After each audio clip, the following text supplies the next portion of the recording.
Prepta guys. Sunday sabaw. Nilagang baboy.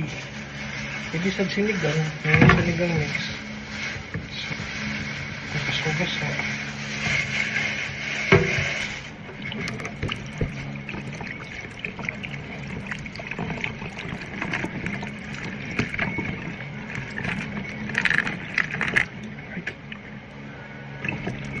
With the utans and the lamasers.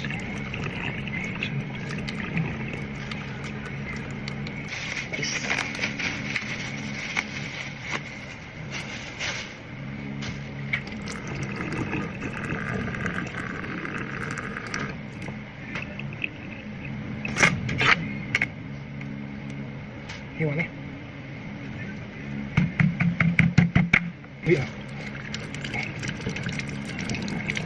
Siyempre ako ba, talitan ako din na. Diretso na. More loy more flavor. Repolyo.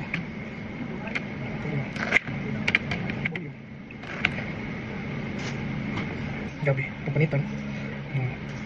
Tulog. Tapos, so naputol to katong kon yun ha.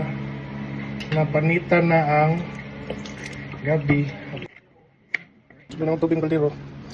Katong sa matabunan sila talaga. Tapos, utang na to sa kaldero. Tapos, atong pagkalan.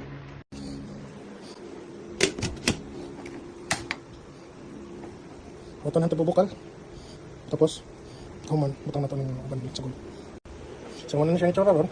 Butang na ni mo ang, nabatang na di ay ang luyaw ang ugat sa pan sibuyas dawnan. So, butang ni mo ang kaning gabi. Gabi. Agay. Butang na mo gabi. Pagtaot pang mais. Tapos, syempre, timplahan ng gamay nga asin. Alright. So, 2 minutes. Well, let's say like 5 to 10. Butang tag mais. Okay naman na siguro mag-overcook siguro. Para matamis-tamis sa tangkuhan. Tapos, syempre, ano? Kapil na sila sa palik. Tapunin. Kung saan pag-ibaw kung humok ng karne?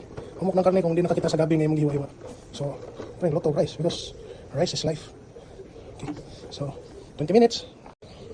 Sama to. Hindi mapatis. Tapos, muna siya. Boom! Matang-tag. Cabbage. Cabbage. Tapos cabbage. Kaya yung haon, dyan na tayo konting-kontingan tayo ko. Squeeze na ko lang. Kakarang cabbage na. Ako pa siya na ito para mahumok ng cabbage. After 20 minutes and 20 timplas, ano nih, ibatang na sibuyas na ko lang. So, ano siya na? Humok na ang kuhan, humok. May mais, diba?